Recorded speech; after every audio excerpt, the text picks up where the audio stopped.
क्या चीज है, स्कूल थोड़ी है। तो ये बच्चे हाथ खड़े करें, कौन कौन अपने इस पणकुटी के बारे में बताना चाहेगा और एक एक करके आते जाए।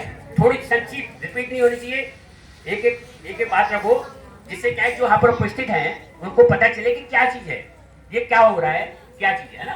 खुली पाओ, एक एक करके लाइन लगा लो जल्दी से फटाफट, एक के बाद एक आ जाए।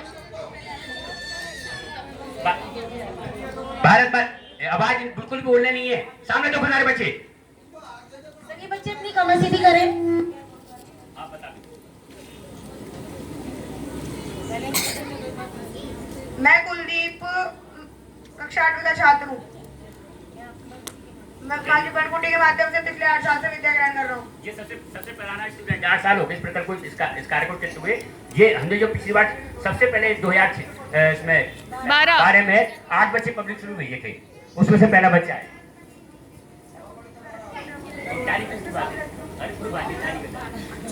अपना कोई भी संस्करण आप शेयर कर सकते हैं। कोई भी चीज, कुछ भी संस्करण रिपीटेड नहीं होना चाहिए। कोई भी बोल सकते हो। सर हमको पिछले महीने दिसंबर में एयरपोर्ट घुमाने ले गए थे और वो जिन्होंने हमें एयरपोर्ट घुमाया था वो भी अभी यहाँ पर उपस्थित है। हमें ना उन्होंने एयरपोर्ट के बारे में सारी जानकारी दी कि किस तरह एयरपोर्ट पहले रनवे को उतरता है, फिर टैक्सी द्वारा एयरप्लेन पर आता है और एयरपोर्ट पर एयरप्लेन को सारी सुविधाएं मिलती है। हम सबसे पहले एयरपोर्ट गए, हमने वहाँ पर एंट्री की, फिर हमें ऊपर का कमरा दिखाया और फ्लाइट उड़ती हुई दिखाई। हाँ, उसके बाद हमें वो बैग बेल्ट दिखाई। फिर हम वीआईपी लॉन्च पे गए, वहाँ पर हमने नाश्ता किया और फिर हम सीआईपी लॉन्च पे गए, वहाँ से हमने एरोप्लेन को उड़ते और लैंड होते हुए देखा। हाँ, और वहाँ पर वो उस पूरे एयरपोर्ट के मतलब प्रोजेक्ट डायरेक्टर आए थे, उन्होंने हमें आशीर्वाद दिया और हमें स्केच कलर गिफ्ट में दिए थे। और भाई साहब, ये भाई साहब हैं जिन्होंने व्यवस्था कराई थी अगली जी वार्ड से, अपनी कैड अगली की इंजीनियर है, उन्होंने सारी भाई बहन कंधा दियो अपना। Thank you. एक सेकंड, बच्चों को शांत रहना है। हर्षिता सामने देखो सारे बच्चे, ये तुम्हारा कार्यक्रम, तुम लोगों का कार्यक्रम तुम लोग सुन रहे हो। अगर ये न्याय गलत बोलो तो बता भी सकते हो कि नहीं तुमने गलत बताया। शांति से सुनो। वो गए उधर। माँ जब सन 2012 में हमारी बस्ती में आई थी तो बस्ती से 6 बच्चे सरकारी स्कूल में जाते थे। तो है ना, जब माँ हमारे पास आती थी तो हम स्कूल से भाग आते थे। माँ का टाइम था 4 बजे का, हाँ सॉरी 11 बजे का था। तो हमें ना स्कूल से भाग आते थे क्योंकि हमें वो बहुत अच्छी लगती थी। वो है ना हमें प्यार करती थी, हमें मतलब जो हमें अपनी माँ नहीं दे पाती थी ना, वो हमें माँ देती थी। हमारी हर कमियों को हमारी हर इच्छाओं को पूरा किया है। जहाँ हमने कभी सोचा नहीं था कि हम वहाँ पे जा पाएंगे, वहाँ हमें लेके गई है माँ और हमें बहुत प्यार करती है। हमें ना बहुत सारे हमारी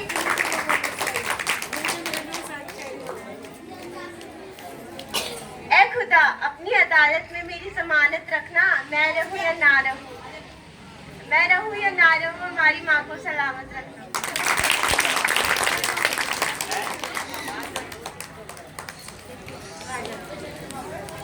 जो भी बच्चा अपनी संस्कृति शेयर करना चाहता है, अब तक की जर्नी जो चली है 8 साल की, कुछ भी आपको जो अच्छा लगा, जो भी लगा, वो आप अपने यहाँ पर विचारों को यहाँ पर सब शेयर कर सकते हैं। जितने ना जिंदगी में शिक्षा जरूरी होती है उतने संस्कार भी होते हैं। जो संस्कार हमें माँ ने दिए, हमें ना ईमानदारी सिखाई, अच्छे संस्कार दिए, बड़ों का आदर करना, बच्चों से प्रेम से रहना, और बच्चे ना बहुत ईमानदार हो गए थे। उपलब्धि ये थी कि बच्चे ईमानदार हुए हैं। एक बच्ची को 500 का नोट किसी शॉपकीपर ने ज्यादा दे दिया। वो बच्ची दूध लेने गई और दूध तो 40 रुपए का लेके आई और 100 रुपए का नोट दिया था मम्मी ने, लेकिन उसको गलती से उसने 500 का नोट दे दिया। तो बच्ची पीछे पड़ गई माँ के, वापस कर दो। फिर शॉपकीपर को इतना अच्छा लगा क्योंकि शायद इन लोगों के लिए सोचते हैं कि ये नहीं देंगे, ये ऐसे लोग हैं नहीं, मगर वो बार बार जब भी ये पहुंचती है ना बच्ची, वो शायद ये बात सबसे शेयर करते हैं। तो उस बच्ची के लिए जोरदार क्लैपिंग, जोरदार ताली।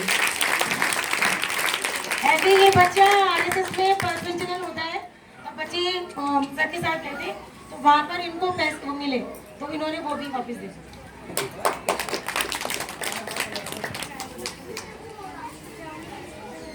मैं विष्णु कक्षा 9वीं का छात्र हूँ। मैं आपके सामने माँ की पनकुटी के बारे में कुछ बताना चाहता हूँ।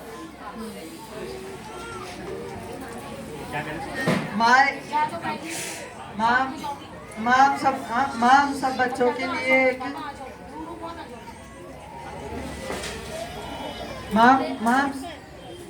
हम सब बच्चों के लिए एक भगवान की समान है, क्योंकि सारी बस्ती के लिए है ना, सारी बस्ती के बच्चों को पढ़ाना कोई मामूली काम नहीं है। और सबसे ज़्यादा महान काम ये है कि सारे बच्चों को प्राइवेट स्कूल में पढ़ाना, क्योंकि हमारे माँ बापों की इतनी हैसियत नहीं है कि हम लोगों को पब्लिक स्कूल में एडमिशन करा के और पढ़ा सके और हमारी इस तरीके से देखभाल कर सके। और हमारे मतलब माँ को अगर यदि हमारी कोई भी बीमारी या फिर चोट लग जाती है, तो माँ हमारे लिए हमेशा मतलब हमारे दुख को अपने ऊपर लेकर उस तरीके से उस दुख का सॉल्व करने की कोशिश करती है। इसी प्रकार अभी मतलब जैसे हम बिगड़ने की किसी भी तरह से बिगड़ते हैं, उसी तरीके से हमको सुधारने की लाइन पर भी लेके आती है माँ। और माँ जब तक हम सुधरते नहीं हैं, जब तक हम अपनी गंदी आदतों को छोड़ते नहीं हैं, जब तक हमारे पीछे पड़ी रहती है माँ, और हमें आखिरकार छुड़वा के ही छोड़ती है। एग्जाम्पल के लिए जैसे मैं बीच में मोबाइल चलाता था जियो का, तो मैं बहुत चलाता था, मतलब सारे दिनों आधे से ज़्यादा टाइम उसमें बेकार जाता था मेरा। तो माँ ने माँ से मेरा मोबाइल ले लिया और उसको 1 वीक तक अपने पास रखा और उसको सारा फॉरवर्ड कर दिया। फॉरवर्ड करके और वो जो फ़ोन था वो मेरे को भी वापस नहीं किया, मेरे पेरेंट्स को वापस किया है। और मैंने जब से प्रण लिया है कि मैंने उस फ़ोन को हाथ भी नहीं लगाया है। धन्यवाद।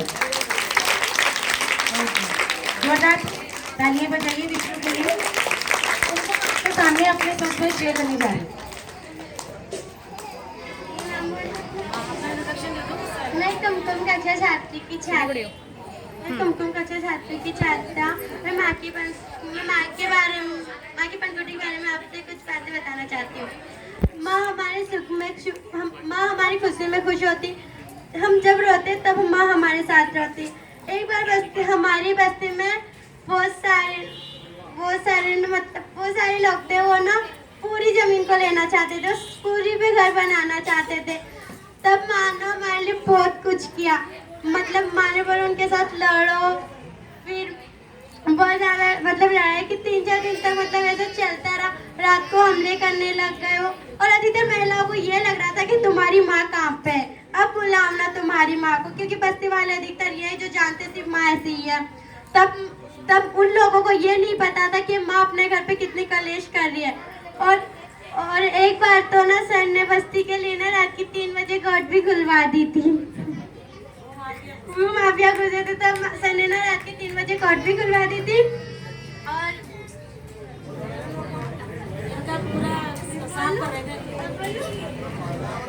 एक बार हमारे बस्ती में अनुकूट भी किया था। उस अनुकूट में बहुत सारा मजा आया था, उसमें बहुत सारी सब्जियों को मिक्स करके और पत्तों के ऊपर खाना खिलाया था।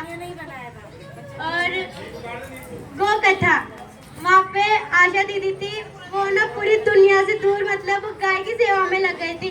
तो उन्होंने एक बार पास में ना गौ कथा की, तो वहाँ पे माँ हमें 7 दिन तक लेके गई। फिर उसके बाद उनके गुरुजी ने भी की, तो वहाँ पे भी हमें गौ कथा सुनाने लगी। धन्यवाद। बस्ती में आते हुए 5 साल 1 महीने 4 दिन हो गए और इसमें ना बहुत कुछ सीखा मैंने। हमारे मुंडनों में जल्दी घर से बाहर नहीं निकलने देते, लेकिन मेरी मम्मा मुझे निकलने देती है, माँ के पास आने देती है, किसी भी समय बुलाए आने देती है। मैं जब वहाँ पे आई तो माँ सभी बच्चों को बहुत प्यार करती हैं, सभी जानते हैं बहुत ज़्यादा प्यार करती है और हमारी माँ से ज़्यादा करती हैं। उन्होंने हमें ना बहुत सारा प्यार किया, इतना सही कि बस ना माँ हम सब बच्चों को बहुत प्यार करती है। और वो जब रोती है ना सबको जाने आते हैं, तो तो बस इतना कहना चाहते हैं कि वो जब भी कहती कि वो हमें छोड़ के चली जाएंगी तो जाए नहीं।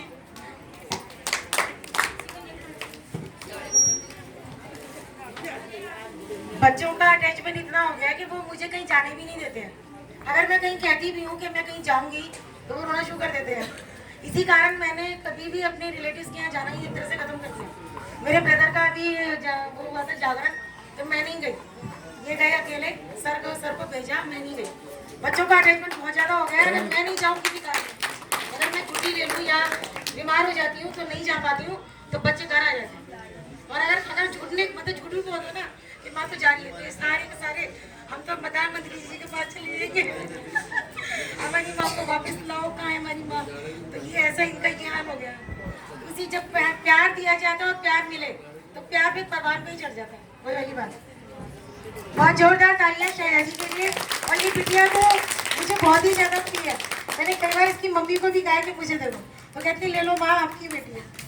क्योंकि इन बच्चों पर इनको इन सभी को विश्वास भी बहुत धीरे धीरे हुआ मुझ पर। इसीलिए विश्वास भी नहीं हुआ था। जब इन्होंने खुद देखा कि ये हमारे दुख में शामिल होती है, ये ऐसे ही बातें नहीं करती, ये सच में ही समर्पित है, तब इन लोगों को विश्वास है। आज इनको इतना विश्वास है, मैं जहाँ बुलाऊँ वहाँ चल देते हैं, चाहे मैंने कहीं भी ले जाऊँ। अब तो विश्वास इतना है। और बच्चे छोटे जो अब बड़े बड़े हो रहे हैं, टीनेज में पहुँच रहे हैं, तो मैं उनके लिए बहुत स्ट्रिक्ट हो चुकी हूँ। बच्चों को लगता है कि माँ आपका रूप चेंज हो गया, लेकिन रूप चेंज होगा ही, क्योंकि अब आपकी टीनेज आ चुकी है और आपको इस लेवल पे ही सुधार कर रखना है, ताकि आप पैदा नीचे चढ़े, यहाँ पर डगमगाए नहीं, क्योंकि यहीं पर पैर डगमगाते हैं। और इसीलिए फिर मैंने इनका मोबाइल छीनना और ये सब स्टार्ट किया। तो इन बच्चों को लगा भी कि माँ बहुत स्ट्रिक्ट हो गई, रूप नया दिखा रही है इसके चक्कर में। तो मैंने कहा ऐसा नहीं है, बच्चे तो मेरे ही हो। क्योंकि कुछ बच्चे सर क्या करते हैं, क्विट कर जाते हैं। इनके पेरेंट्स भी कोशिश करें कि बच्चे पढ़ें, लेकिन इनके पेरेंट्स भी उस लेवल तक का अभी सोच नहीं पा रहे। उनको क्या लगता है कि इजीली मेरा बच्चा आज वर्तमान में 7-8 हज़ार रुपये रहे तो बेटर है, क्योंकि वो कुछ तो ला रहा है, कुछ तो घर में कर रहा है हमारी हेल्प। लेकिन उन्हें ये नहीं मालूम कि बच्चा अगर 12th क्रॉस कर जाए या आगे हाईली एजुकेटेड हो जाए, तो ये 8 हज़ार कुछ महीने नहीं रखेंगे, आपको 1 लाख की तनख्वाह हो जाएंगी बच्चों से। तो वहाँ तक ले जाने में थोड़ी कठिनाइयाँ आती हैं। सहयोग पेरेंट्स का भी मिल रहा है और इसी तरह चलता रहे प्रकल्प। मेरे को तो यही आशीर्वाद चाहिए आप सभी का। धन्यवाद।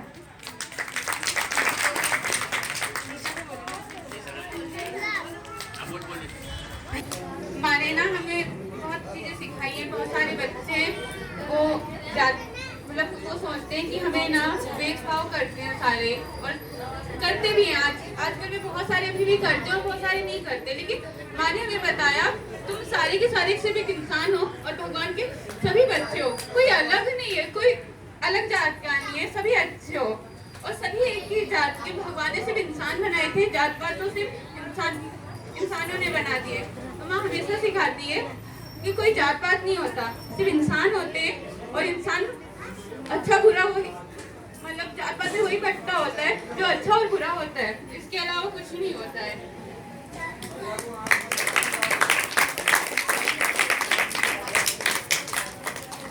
मैं जब की बात बताऊंगी, जब हमें ना 2 बार माँ के घर सोने मतलब कि सोने के लिए लाया था, तब मैं दोनों बार गई थी और वहाँ पे हमें बहुत बड़ा मज़ा आया। प्रकृति दीदी के साथ भी, एक बार भैया भी नहीं थे तो बट हमें बहुत मज़ा आया। और मैं बताना चाहूँगी कि माँ है ना, जब भी हमको इतना प्यार करती हैं कि हमारे घर हमें अपने घर सुलाने के लिए भी 2 बार ले जा चुकी हैं। और कभी भी हम माँ के घर पढ़ने जाते हैं तो हमें बहुत सी बातें भी सिखाती हैं, ऐसे नहीं ऐसे करो, ऐसे सिखाती हैं और प्यार भी करती हैं बहुत ज़्यादा। तो मैं कहूँगी माँ आप ये बात बोला करो कि मैं तुम्हें छोड़ के चली जाऊँगी। Please, thank you.